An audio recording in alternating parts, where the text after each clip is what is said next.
This recording was made in 1971 near Los Angeles, California. As we begin the program, Dr. Crane is being introduced to the audience.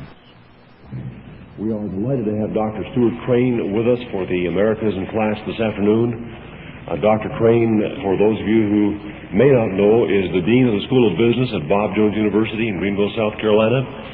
He has completed his first year there, but while he serves in that capacity, he reserves every weekend to go out and do battle with the god of this world, who is the devil, and resist communism in every way he possibly can.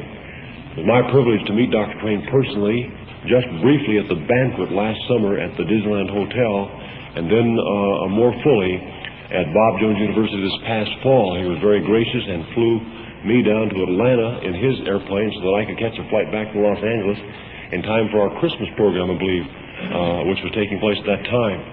And it's a real joy to have Dr. Crane with us. He brought a tremendous message during the baccalaureate service, and we are very anxious to hear what he has to say this hour and then at 7 o'clock. Dr. Crane, the Lord bless you.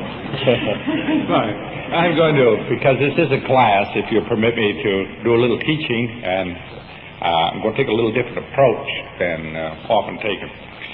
Let me start out by trying to explain what a banking system is. And we'll do this as an economics class if we can, and explain how banks operate. The other day I was talking to a vice president of one of the large banks in California, and he said he asked the president of his bank to explain to him the International Monetary Fund, because he did. The president says, I can't figure it out either. Now, he said, is it something when the president of a very large bank can't explain the International Monetary Fund? In fact, it was very difficult to find out what the International Monetary Fund's all about.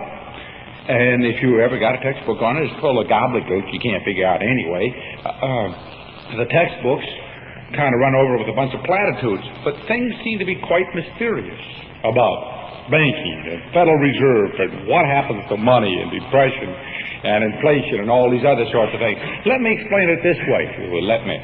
I am a grain elevator operator. That is, I have an elevator and people store grain in my elevator. Now this man comes, he puts 100,000 bushels of wheat in my elevator. What does he want from me? He wants me to give him a receipt so he can show that he owns 100,000 bushels of wheat in my elevator, doesn't he? So I issue him a wheat receipt for, say, 100,000 bushels. And this man puts in 20,000, 10,000, 15,000, 18,000. Different people put out grain in my elevator. Some people, they take out the elevator, but they store grain there. Now, what do I find? What happens is that he finds out that he can go out and take his elevator receipt, his wheat receipt, and he could buy things with it. He could exchange it for things, or he could sell it on the market. They do that in the grain pit, don't they? In the grain market. They buy and sell what? Wheat? No, they buy and sell receipts for wheat, don't they? Now, that's a grain market. Now, I run my elevator, and I notice something about my elevator. People bring wheat, take out wheat. Sometimes I have 1 million bushels. Sometimes I have 800,000 bushels. Sometimes I have 600,000 bushels. But I never have less than 300,000 bushels. People are bringing and selling it and coming and going all the time. But there's always 300,000 bushels. That's a minimum ever in my elevator. One day I want to, bill's a little tight. The wife needs a new fur coat or something like this, and I'm going to go down to the bank and borrow and pay interest on it. I say, wait a minute, I don't need to really pay interest. I could do something else. What if I would write up a receipt for 10,000 bushels of wheat and sell the receipt? Now, if the person wanted the wheat, I got 300,000 bushels. They wouldn't know the difference. One wheat looks like any other wheat, doesn't it? So I sell it, and later I'll buy the 10,000 bushels back when I have the money, buy the receipt back for 10,000 bushels, tear it up, and we'll all be even. And I won't have to pay any interest. Isn't that smart? Sure. So I issue such a receipt. I write one, I go out and sell it. Now, what happens? I never really have to buy that receipt back because I never down to 10,000 bushels. Now, pretty soon the wife wants to live in a little bigger house. Well, I write another little receipt for another 20,000 bushels a week. And then I write another little receipt for another thing. Pretty soon the church needs a little money, so I give them 5,000 bushels of wheat receipt. Go out and sell. And I'm a big shot. The mayor has me on the council and the commissions. I'm on all the boards. Everybody knows that I'm a successful businessman. I got the biggest car in town. My children are looked up to. The family's looked up to. We have a respectable, dignified name. Right? I am a successful businessman. And everybody looks to me as one of the finest. I give money to the charity, little kids get candy for the school program and the whole works, right? I am Mr. Nice. But back in my office, when I close the door, I sit there and I worry. Why? Some months, because I've written so many receipts now, I've only got 4,000 and 5,000 bushels of wheat in the back room, and there's $200,000 and $300,000, $400,000 bushels of receipts going around. And if too many people come in and ask for their receipts at once, people will find out I'm a cheat. I'm real worried. Sure, I'm a big shock to the world. You know, we can all kid the world, can't we? But back in that back room, we sit there and we're biting our nails. What happens if they ask for more wheat than I got? I get real worried. Right idea. I go down the track and I see old Joe. Joe runs the wheat elevator down there, and I say, Joe, you and I are in trouble. What do you mean we're in trouble? I'm a successful businessman. Look, Joe, you're doing the same thing I'm doing. You've written more wheat receipts than there are wheat. I wouldn't do a thing. Look, Joe, don't kid me. Now, look, we're in trouble. Yeah, we sure are. Now, if people find out I've written wheat receipts without wheat, they're going to suspect you. And if everybody comes in and asks for their wheat, you can't back your wheat receipts any better than I can back mine. If they catch you, they're going to come after me. You know who the dirty people are? The people who would run on us and ask for their wheat. Those are the bad people. Now look what would happen. Look, Joe, if they come and ask for their wheat and we can't give the wheat, all those people who hold those wheat receipts will lose out. Sure, we'll be ruined, but they'll be ruined too, wouldn't they? They bought a wheat receipt and bought it in full faith, and they're going to find out that wheat receipt's no good, and it'll be disastrous. Everybody will lose. It'd be terrible for everybody, wouldn't it? Therefore, it is our civic duty to see that they don't find out we wrote phony wheat receipts. You see, as long as they don't know they're phony, they're just as good as real wheat receipts. People buy and sell them and think they're worth value, and as long as they think they're worth value, what difference does it make? Now, that's man rationalizing, isn't it? Huh? Okay. Well, yeah, that's all right. Do it. Look, there's only one way out of this. Let's hold a little convention of all the wheat elevator operators in our valley, and we're going to get them all together. So we get them together, I stand up there and I say, now, gentlemen, we've all been writing some phony wheat receipts. Oh, no, none of us. Look. Let's get out all of the holier-now bit and get down to practical problems. Now, we've all been writing these wheat receipts. I know there's a lot more wheat receipts wrapping around than there is wheat. And every one of you are in business because you've been doing the same thing I'm doing, because if you weren't doing it, I would have beaten you out long ago. The only way you survived is the same way I survived, writing wheat receipts for the wheat that isn't there. Now, you know how terrible it would be if the people found out we've been writing bad wheat receipts. That would be wipe out thousands of innocent people who hold our wheat receipts right now. We've got to protect those innocent people from finding out we're cheats. Now, let us face facts. We can't buy the wheat receipts back. We can't make it straight. Even if we wanted to, we simply haven't got it. We spent it. See, we can't buy it back. The only practical thing to do is keep them from finding out the wheat receipts are no good. Now, what we're going to have to do is we are going to each put 50,000 bushels of wheat into one central elevator, so that if anybody gets too low, he can come and draw the wheat and cover his wheat receipt so nobody finds out that he's cheating. That's called our Community Wheat Insurance Corporation. All right? Now, we're going to have to do another little thing, you see. Some of you people with this nice new insurance corporation, which will guarantee that you are not going to have to be in default, will think that you're so protected you will cheat by writing even more receipts. What we're going to do is make an agreement amongst us that we will pull together and elect a trust that is our representatives to a super organization which will control how many phony wheat receipts we each write, so that we all cheat equally. Otherwise, some of you will cheat more than others. And we're also going to have to stabilize the price of wheat receipts, so that those people who cheat less than others, the wheat receipts don't go for different values in the market. which would show some of us now. In other words, we're going to have... Now, look, how can we do this? I know some of you guys are going to cheat. Because you're as dirty guys as I am, see? I know just what you're like. Yes, you are. Now, what we're going to do, see Bill over here? Bill is looking for a job. Now, if we elected Bill governor, Bill promises to pass a law saying that we can set up a monopoly control trust to guarantee that we'll regulate wheat receipt writing, and that all wheat receipt writings will have to be official wheat receipts, and wheat receipts will have to be accepted by people as real wheat receipts, whether they are or not. Legal wheat receipts, legal tender wheat receipts. We are going to force people to have to accept them as real wheat receipts, whether they are or not. They can't question a wheat receipt anymore. And they got to recognize our monopoly on wheat receipt writing, so new phony people can't come in and write wheat receipts and pass them like there are wheat receipts.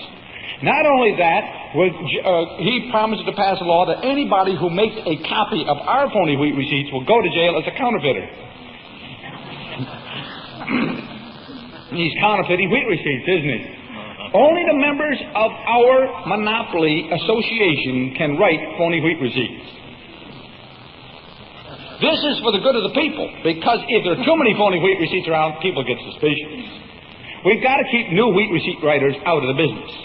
And the second thing is, we've got to make sure that people cannot call for the wheat receipts.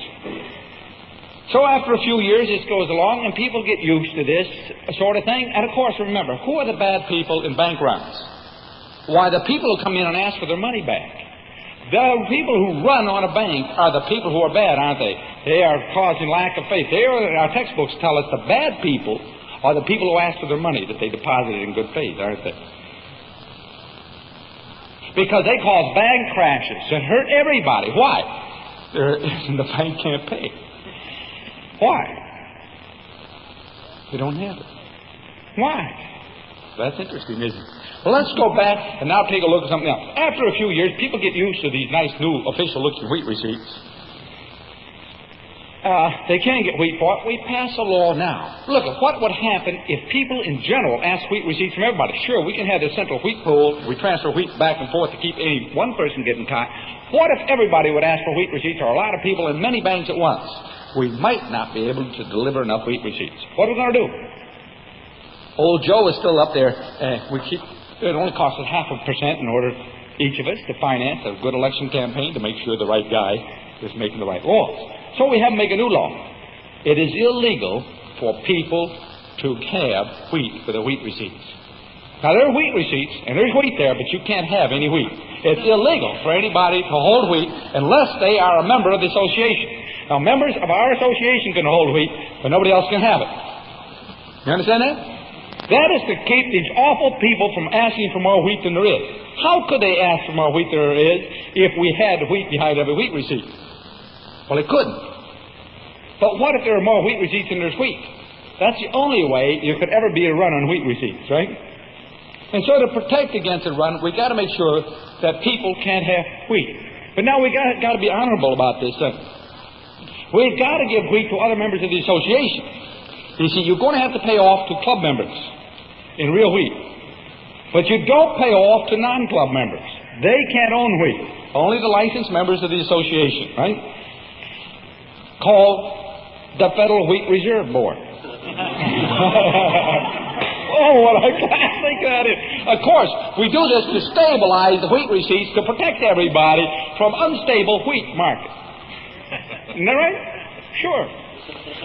Well, after a few years, people get used to not getting wheat for their wheat receipts. We'll make a new deal. 1968. We won't be required to have any wheat behind our wheat receipts. We'll say that a wheat receipt is the same thing as wheat, and there is no need to have wheat anymore. We can take all the wheat, and what you can get for a wheat receipt, we guarantee to redeem every wheat receipt with another wheat receipt. That's like going into a parking lot. You take in your parking ticket. You know, you put your ticket. They give you a ticket for your parked car, and you go in and you say, "I want my car. My car is number so and so something." And they say, "Oh, sorry, we sold your car, but we'd be happy to give you another receipt." Now you can have a blue parking ticket or a green parking ticket. What color ticket do you want? "Oh, I want my car back." "Oh no, we sold your car." Now look, if you have a Chevrolet car, we'll give you a Buick parking ticket. How's that? Or you go down to the Green Stamp Redemption Center, and they tell you, for your green stamps, we'll give you some nice new book of green stamps for your old book of green stamps. You say, "Well, I would like a prize." "Well, I'm sorry, we aren't giving prizes, but we will redeem your green stamps in green stamps." Isn't that nice? Well, while we got this little club going, we have a problem. We've got to make sure that people in other associations in other valleys, in order for our wheat receipts still to appear good. When people in other associations in other valleys, we promise to give them wheat for our wheat receipts that they hold, because they got their club, if they'll give us wheat for their wheat receipts that we hold. In other words, amongst other monopoly clubs, we will give wheat and redeem. But we will not do it to people in our own club area who aren't members of the association. Well, there's a problem. People outside of our club area, some people get those wheat receipts, and they keep demanding wheat. And our wheat gets lower and lower and lower. So we now go to a dual market. Other monopoly club members can get wheat, but no one else can get any wheat, whether they're in our club area or anywhere else. There's still a problem left involved. What is that problem? Some of the other monopoly wheat areas keep giving wheat for their receipts and show up our wheat receipts, which won't exchange the same value. People prefer their wheat receipts over ours. Those are bad people. They're upsetting the inter-community wheat market.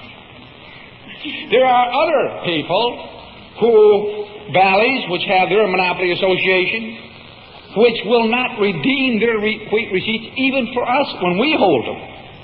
That is, they have soft wheat receipts. They won't redeem it to the monopoly association. How are you going to have to get rid of that? We're going to have to merge all the monopolies into one monopoly and have one worldwide wheat association reserve board called the International Wheat Fund. Right? Then all wheat receipts will be equally phony. And the wheat market will be now stabilized, and there can be no run anywhere. The only way to have ultimate assurance and protection is to have a world wheat monopoly control board. Now, I hope you understand what the International Monetary Fund is all about. What it is simply all about is they stole your money. Now, you see, I got a piece of paper here. It isn't even printed by the United States. It isn't the American note. It isn't a dollar, a United States dollar. It is a Federal Reserve note. Notice, the Federal Reserve is not owned by the United States government. It is a privately owned bank. The private bank prints this money. Up in Minnesota here last year, a man was arrested for drawing pictures just like these pictures. They brought him into court and called him a counterfeiter. He was found not guilty when he proved that he was willing to redeem his pieces of paper for exactly what the Federal Reserve was willing to redeem their pieces of paper. Now he says, if I gave less than the Federal Reserve, I would be writing a phony claim. See, the Federal Reserve promises to give nothing. Theirs is a claim on nothing, and mine's a claim on nothing. I am doing no different than the Federal Reserve is doing. He was acquitted. See, fraud is to write a claim on something that is bogus. He didn't write a claim on anything. He just happened to draw pictures like the Federal Reserve was drawing pictures. They just looked alike. How could there be a crime involved? Interesting, huh? Now, let's take a look at another little thing. All right. Illustration 2. There's a thing called a pawn shop. I hope you understand what a pawn shop is. It is a bank. It's a poor man's bank. When you go down to borrow at that bank, the interest rate is high. Why? The cost of making a loan is the same, the time involved and everything else, regardless whether you're loaning $100,000 or you're loaning $25. If you're loaning $25 and the guy makes 10 loans a day, he's got to earn enough of the 10 loans to live on, doesn't he? So, relative to the $25, the cost is high. But actually, the pawn shop earns less per loan than the bank earns, right? So a lot of people think the pawn shop is bad because their interest rate is high. No, that's just because the loans are small. Smaller the loan, the higher the interest rate's got to be to cover the cost of making a loan. Well, what is a pawn shop? A pawn shop's a poor man's bank. He goes in, he puts up his coat, his collateral, or his watch, right? And he gets $25 he needs. Why does a pawnbroker want his coat or watch? Very simple. If he doesn't want paid back, the pawnbroker's got to have a way of getting even. How does he get even? He sells the coat or watch, doesn't he? To get the money back if the guy doesn't come in and pay off the pawn. He doesn't pay what he promised to pay. Now, notice, the Savings and Loan Association loans you money on your house. They want a mortgage on your house. If you don't pay the payment, they're going to come and take your house, aren't they? Now, if you go down to borrow on your car to the finance company, they loan you money, make an agreement, right? But they want a chattel mortgage on your car, and you don't pay, they come with a tow rope and haul your car away. If you're a businessman and you want to borrow, you go down to the commercial bank and they loan you, but they want a little lien on your inventories, a little lien on your receivables. They want some little way of getting the money back. Kind of funny, isn't it? Notice, if you're in the business of lending, you've got to have a way of collecting your money back. Don't you? Or you're not in it very long. What would happen if you lent money on cars and said, I didn't want any chattel mortgage or anything else, and I wouldn't tow your car away if you didn't pay? How long do you think you'd be in the finance business? Well, about 5 weeks until all your money was gone, and then that'd be the end of that. Now notice something else. The finance company does not want to tow your car away. The savings and loan company doesn't want to foreclose on your house. They will if they have to. Why? Because if they don't, no one's going to pay. But they don't want to foreclose. They want you to pay. They want you to pay as you promised. They're not in the business of foreclosing. Let's notice something else. The Savings and Loan Association, nor the finance company or any of them ever really want you to pay back. As soon as you pay back for your car, what do they want to do? They want to lend you on another car. Their job isn't to get their money back, but to keep you in debt to collect interest. That's what they're in business for. A bank doesn't lend money to a business that they think is going to pay back and not borrow anymore. They lend to a business they know is going to grow and need more and more money and become a better and better customer and borrow more and more money and pay more and more interest. That's what they're in the business for, not getting their money back, they're keeping it out working. Aren't they? Okay? Now, if there is a borrower, there is a lender. And if there's a lender, there's a borrower. If we find anybody borrowing, then somebody is lending. Okay? I mean, it has to be simple. Can't beat that. If governments borrow, there must be somebody who lends to governments. Some people would call the people who lend to government international financiers, or other sorts of names, international bank, all sorts of names for it. But there's somebody who lends to government. These people are leaving for choir practice here. And what do we mean by lending to government? We are told by our schools that we owe the national debt to ourselves, don't we? But do we? Does everybody in the United States own $2,000 worth of bonds? You'd have to, if we owe it to ourselves. Now, if somebody has $4,000 worth of bonds and somebody else has none, then the one who has none owes $2,000 to the one who has $4,000. Let's get that clear. Now, some people own way more than $2,000 worth of bonds, and most people own way less than $2,000 worth of federal government bonds. I'm talking about federal, not state, local, and everything else. We don't owe it to ourselves. We owe it to somebody else. Let's make that clear. Unless you happen to have a big pile of government bonds. Now, how do we... Let's get to something else. If you loan to a government, if you loan to a king, and one of the oldest games of kings is lending or spending more money than they take in taxes. They first clip the coin of the realm. That's the first game they go into, and after the coins only float and they no longer clink anymore, then they start printing paper money. But that starts inflating. They find that they have to finance their little game by another little thing. It's called debt, borrowing. Now, if they could borrow from their people, they would have already taxed it. If you're going to borrow to finance governments, you've got to borrow from somebody who's got enough money to finance governments. The problem with a person who lends to government is how do you collect? How do you foreclose if he doesn't pay? You go into the king and say, King, you didn't pay me. I want my money. I demand my money. The king might say, off at your head. Now, that's kind of a dangerous way to lend, isn't it? Just simple economics. So what do you got to do? You got to have a way of towing away his kingdom if he doesn't pay. Now, how do you tow away a car? With another car. How do you tow away a kingdom? With another kingdom. Now, that's simple. We call it, in ordinary, everyday language, war. That's kingdom towing. All right? Now, I can't lend to one kingdom without lending to the kingdom's enemy. I got to make sure the two kingdoms are enemies of each other and about equal size and strength, so that my lending makes a difference of who wins in case there's conflict. And so the King A knows that King B can whomp him if I'm King B. And King B knows that King A and I can whomp him. So now I have the power over both King A and King B. If I don't have the power over both King A and King B, I'm not in the finance business, because if I can't tow the car away, I'm out of business. Let's make it clear.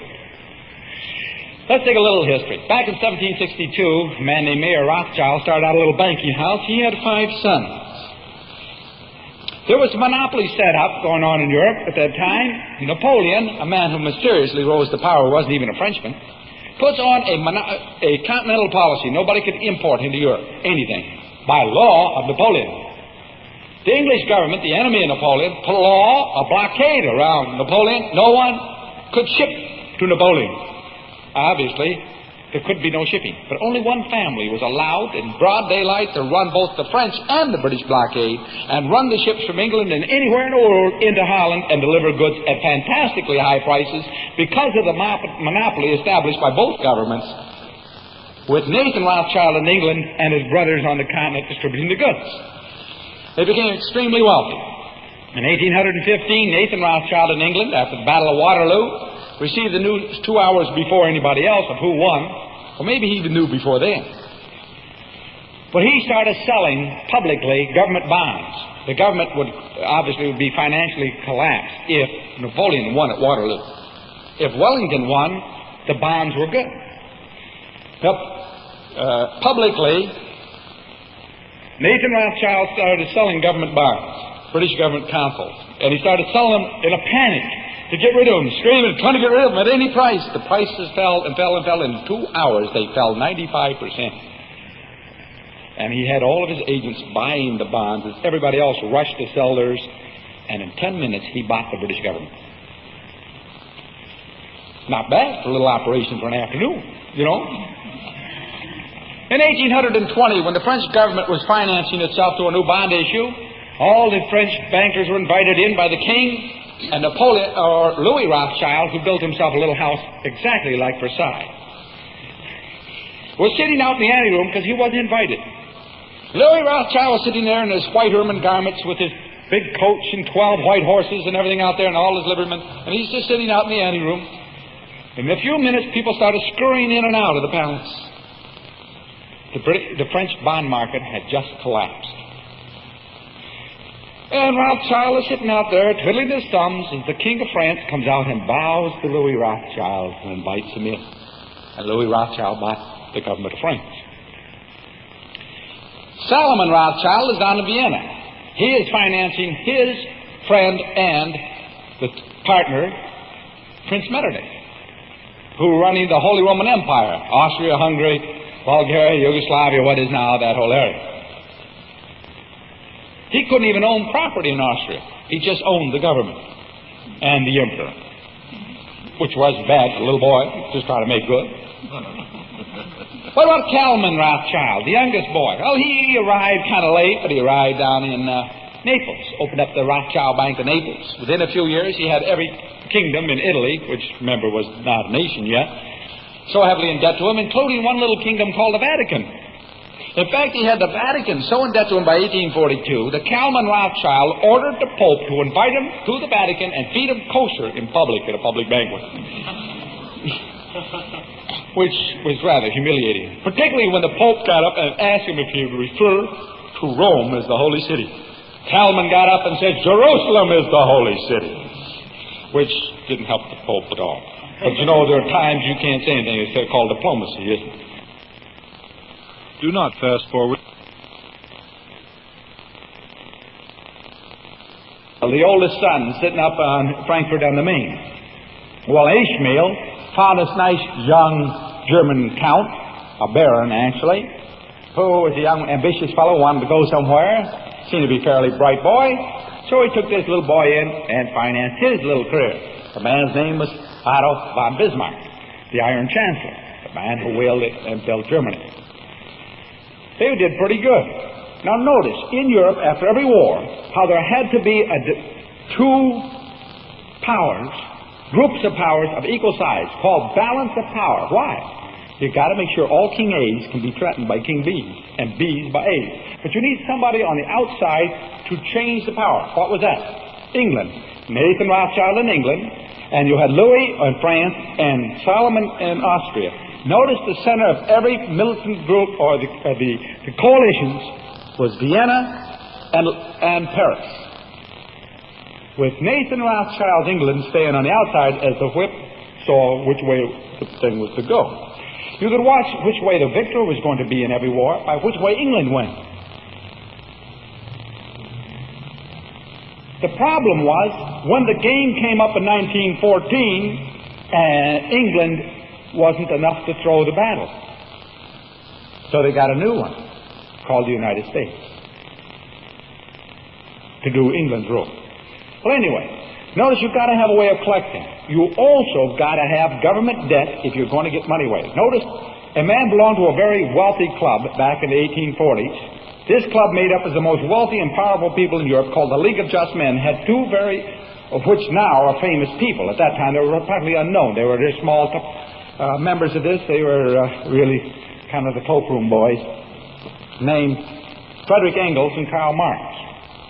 Engels and Marx wrote a book which they were hired to write by the club, the League of Just Men, which later changed its name to the Brotherhood of Communists, to write a book of the necessity, watch the second plank of the platform, of a progressive personal individual income tax, and the necessity of a central bank. Why? You need a central bank to be able to collect the money from the government legally. And you need an income tax to collect it legally from the people. Notice the income tax was passed to take it away from the rich and give it to the poor.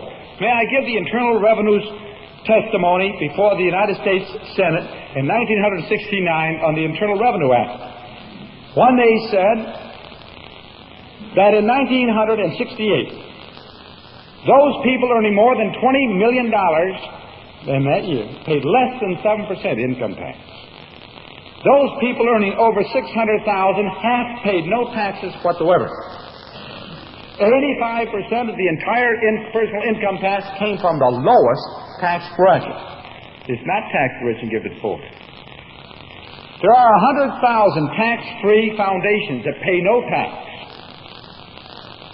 These foundations, let's take the Rockefeller and the Ford and the Carnegie Foundation, with their fabulous millions, support the left-wing schools of the United States. In fact, the schools of education, teaching the teachers, the 20 largest schools in the United States in the last 50 years have received over half their entire endowment from two, the Carnegie and the Rockefeller Foundation. Therefore, what these kids are learning today is what they want them to learn. What is that? You need a Federal Reserve to stabilize. We need government control of the money system to stop depression. We have to have the Federal Reserve Bank is next to God, isn't it? And they're taught that in the school. But look at something. You take any econ textbook, and what does it do? It spends almost all of its time trying to show you how to prevent a business cycle and the cause of the business cycle. But I will tell you the cause, and I can do it by saving you right now 300 pages of reading. The only cause of a business cycle is the change in the availability of credit. And the availability of credit is changed by the Federal Reserve. And the Federal Reserve is owned by the banks, not the government. I will show you something else. I was over the other day, the chief economist of a large bank in the United States had me over 3 nights ago over at his home. He said, I have a very startling piece of information. I looked at it and I said, I've been saying this all along. It's nice to have your chart to verify. That is that every business cycle is never fought by the Federal Reserve. Notice they always make a mistake. Their timing is off on tight and loose money. But if you will check, their timing is perfect if you want to assume that they create the business cycle. They tighten money and a bust happens. They loosen it and prosperity happens. Now watch something. If I was a governor of the Federal Reserve Board and I knew we're going in there, we're going to pass some tight money, would I hold my own personal stocks? Or would I sell them, knowing the market's going to go down? If I knew we were going to go pass loose money policies, I know the market's going up, right? Would I be so stupid as not to buy stocks? Now notice, if I had that information, I have to get rich. I don't see the governors getting poor. They get richer. Now, there's some other people who keep getting richer. For an example, here is Rocky, who got me my job on the Board of Governors, and we're having dinner. What I say, and Rocky says, how do you think the market's going to go? What I say, it's all right when I know we just passed tight money today. Or what I say, I would think it wouldn't be advisable to hold too much stock right now. I mean, just as a friend. Wouldn't you tell a friend what you felt the market was going to do if he asked you? Those people who are friends would get richer. How do you keep this little system where those certain people know? For an example, this man was telling me, this vice president of the bank, that his offices are right below the Lehman Brothers, who are real insiders in New York. And a week before, he's sitting there talking to George Ball of the State Department, who's now back with Lehman Brothers. And Ball was saying, well, you're out of stocks, aren't you? And he says, what do you mean I'm out of stocks? And he says, don't you know about Cambodia? This is a week before Cambodia. Sure, they all were out. Why? Certain people get advance news or give the order. Where did Nixon live the 4 years before he became president? In Rockefeller's apartment building in New York, a $100,000 apartment covering the whole floor. Where did he work? For a law firm whose major client is Standard Oil. Who do you think he says yes, sir, to?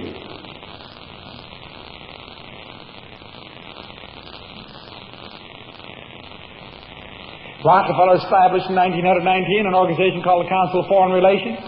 We have some interesting members of this little club. Not only the Rockefellers, but every president of the Federal Reserve Board in its history. Thomas Dewey, Adlai Stevenson, Dwight David Eisenhower, John Fitzgerald Kennedy, Richard Milhouse Nixon, Hubert Horatio Humphrey. You can have Tweedledee-Tweedledumphry. You go down the polls and think you vote and you decide prosperity, depression. You decide these things by voting once every 4 years, and that's your civic duty you've got. Look at even when Humphrey wins, Nixon wins. And when Nixon won, Kennedy won. If you don't happen to vote the way the newspapers have told you that they control, the school teachers who've been turned out of their factories to support the idea of a controlled economy, I'm going to tell you something. There is nothing in the economy to cause a business cycle outside of a Federal Reserve. Without the Federal Reserve, you couldn't have a depression. In 1923 to 28, the Federal Reserve was making money plentiful. It increased the amount of loans on stock alone from $2 billion to $10 billion, just under $10 billion, and inflated the whole stock market. Then what did they do in the spring of 1929? They started tightening their money. Notice, by March, Bernard Brooke had sold out. In June, the Rockefellers were out. In July, the Kennedys were out. You go right down the line, and all of them, the Lehmans were out, everybody else is out, and the money is tightening and tightening, and the crash comes. And while the crash was on, remember the Federal Reserve was supposed to make money available to everybody, then why were the banks closing? Why were the little country banks who weren't members of the big club in New York closing? But Chase Manhattan, the largest bank bought by John D. Rockefeller in 1904, didn't close.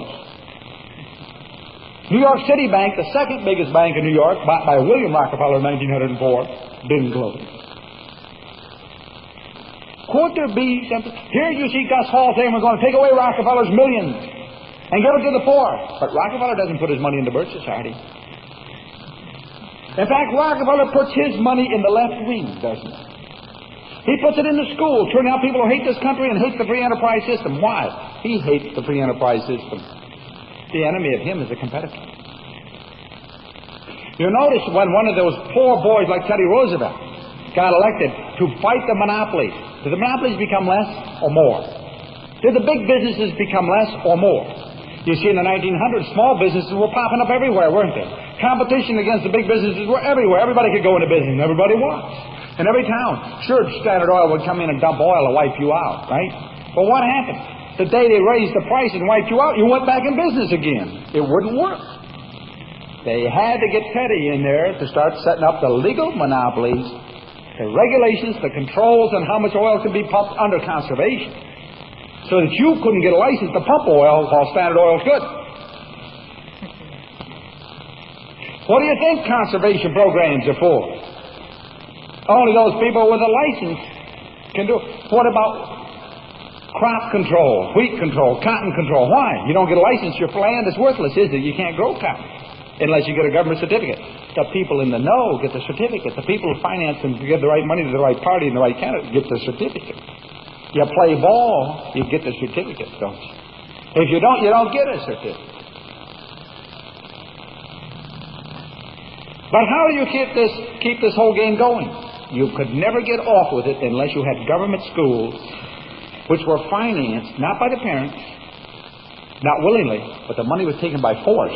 And so the teacher does not teach what the parents want, but teaches what the state wants. And if you think the state is independent, it is not. People say, well, what about in England? When the big banks were nationalized. Well, you would think that they lost out, wouldn't you? Unless the people of the big banks owned the government. Then all they really did is merge in their competitors' banks and own the whole shooting match. If you think of the government as an independent agency, then they lost. If the government is a holding company, then they won. You see, there's some different theories. Theory that the Federal Reserve fights depression, or a theory it causes depression. The evidence supports strongly the latter.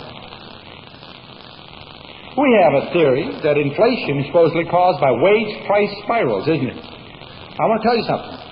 I've had 11 years of economics. I'm going to give you a little clue. I'm going to encapsulate it right in a matter of a minute, because that's about all we have. We've got a couple of minutes. All the workers can strike all they want, and they can't get a wage increase unless the businesses can pay. No matter how brutal a strike is, no company can give in to it unless they can pay the wage increase. The company can't give in unless they can get the increase from the customer. The customer can't pay them unless there's an increase in the money supply so that they can pay the higher prices. Second, if there is an increase in the money supply, the customers will bid against each other and force prices up, which labor will demand a bigger share of and will go on strike. Labor and business don't cause inflation. Increase of the money supply does. See, neither business nor labor can cause inflation because they can't increase the money supply. Only the government or the central bank can cause inflation. All inflation is caused by the central bank. The blame, however, is never taken by the central bank. Why? They endowed the schools to teach the teachers to teach your kids that it was business and labor. Why? So we're going to need wage and price controls to control the producers of the nation, every bread earner in this country, to fight inflation, because they've been writing too many phony wheat receipts. It's your fault. You people who want higher wages just because the prices go up. It's your fault. You people who raise your prices because your customers are willing to pay more. You're the dirty people, not the people who have printed more money. We're given a con game. But Satan is the father of lies, right? And that's the world system. You worship the world system, you're going to get taken. You see, the one thing that a con artist needs is for you not to believe he's a con artist. and believe that he's straight up. The one thing the con artist needs is the ability to give you all your information so you don't get it from anywhere else. Somebody else might tell you the truth. That's why they tell you, don't listen to these people, don't listen to those, and don't join this, and don't get involved in that, and watch out about these radicals, and these extremists, and these fundamentalists, and all these other things, right? Because they might give you a different point of view, and that would be dangerous. And they spend a lot of time building a lot of schools and doing a lot of conniving to get a system to indoctrinate you on radio, television, newspapers, and hammer you in the schools and get the textbooks and everything else, all pointing to one thing: how wonderful the government is, how it's trying to solve all your needs and your problems, how they're managing the money in order to keep you from losing, how they're taking away your money to take care of your old age, only you pay 4 times for Social Security, but any private company would sell you the same insurance policy for. Your rates are 400% in the United States government. For Medicare, what you pay for Medicare, which gives you a hospital bed without a doctor at the age of 65, a private insurance company, assuming you start paying the rates at 18, will write you a policy to give you a doctor and a hospital bed and cover you from the age 25 for the rest of your life. How does the government sell that kind of insurance? You gotta buy it, go to jail. What a gimmick. How many salesmen would love that pitch? Any insurance salesman would sure love to sell that insurance, huh? You can't miss. Just sign up everyone. You notice it's all force and deception. You see, there are only 2 concepts of government. By the way, I've just given you a preview. These are little excerpts out of my regular Saturday talk. That's why my wife says, what am I going to say? Well, I just picked something out of my talk. It's easy. So we go and talk about this at length in a whole series of things, of political concepts and social concepts and educational concepts, and what the whole program of the civil rights are about, and what the whole program of the peace things are, and what the campuses are doing, and what the program is to do with the mind. Why? The people who have been writing the wheat receipts don't want you to call them. Let me finish up with just one other little example that comes to my mind. Maybe I can jam it in here. This is kind of a short one. How does federal debt come about? Let's see if I can do it in your mind. It's a little difficult. I don't have a blackboard here. The government takes a piece of paper and writes a bond. IOU, $100,000. That's called a bond. It's an IOU. They sell it to the Federal Reserve. Wait a minute, do they sell it to the Federal Reserve? No, they give it to the Federal Reserve, and the Federal Reserve opens up a bank account and allows the government to write checks on an account that isn't there. And what does the Federal Reserve use to back up this new bank account that they just invented? Oh, the bond that was just invented is the asset to cover the liability of the new bank account they just invented. So the security against the bank account is the bond that they just wrote, okay? Now, the government writes checks and gives it to people, don't they? Those people think that they're money. They go down, put it in a bank account, and they start buying things. Notice this money came out of nowhere, didn't it? Now there's more money, but no more goods. The government didn't produce any. So the extra money chases the existing goods. What happens? The price of all existing goods must go up enough to absorb all the new money. That's called inflation. If the government sells the bonds to the bank, the inflation is equal to the amount of borrowing. If the government sells it to the Federal Reserve, it's equal to the amount of borrowing times the reserve requirement. If it's 20% reserve requirement, 5 times. I won't explain that to you. It's too complicated, but there's a multiplier. If the government sells a bond to a private citizen, there's no inflation. But private citizens don't buy all the debt. In fact, they only buy about 25% of the debt. The other 75%. But how do you get in debt? How do you keep getting this debt to go up so you can write the bonds? Notice, the Federal Reserve, which is a privately owned bank, and the banks that buy these bonds, so they put up nothing for it because they just opened a bank account and backed it with the bonds, do collect interest payments taken from you in the form of income taxes every single year on nothing. They put nothing up for it. They receive 20,000 millions a year of your money taken now legally. But how can they take it legally? You got to get the nation in debt. How do you get in debt? Poverty programs and war. You want to know why we're fighting in Vietnam? Not to fight communism, to raise the debt. We've never taken care of any poverty. Poverty has never decreased with any poverty program, but debt has increased. All of our ADCs has never caused less illegitimate children. It's caused more. All of our money being poured into schools have not produced more productive people, but less productive people. Not more patriotic people, less patriotic people. Not more moral people, but less moral people. That wasn't what it was for. What it was for is debt. Now, in order to have an excuse to fight all these wars, they need communism. Lenin was financed by Jacob Schiff. Warburg, the Federal Reserve Bank, member of the CFR. Khrushchev, a few years ago, David Rockefeller, chairman of Chase Manhattan Bank, and of the Standard Oil Company, the number one hate man of the communists in the world, takes his vacation in the Kremlin. Isn't that interesting? When his vacation is over, Khrushchev is no longer premier. Now, I can't prove any connection between the two, but I'm suspicious that the boss came over and fired the branch manager. Khrushchev didn't fire Rocky.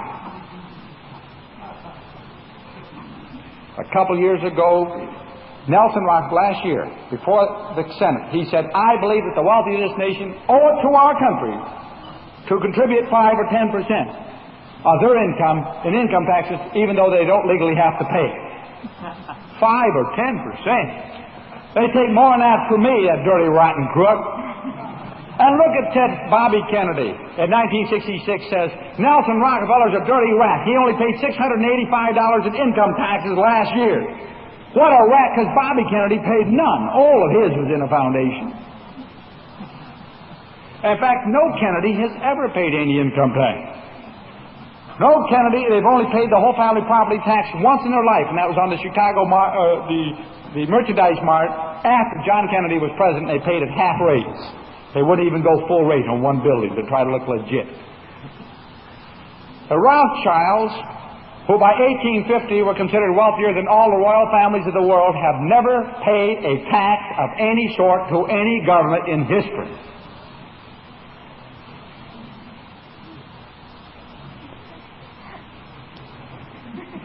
Take it from the rich and give it to the poor. Isn't that what this game is? Huh? We've been kind. Well, it happened before. It happened again. Thank you very much.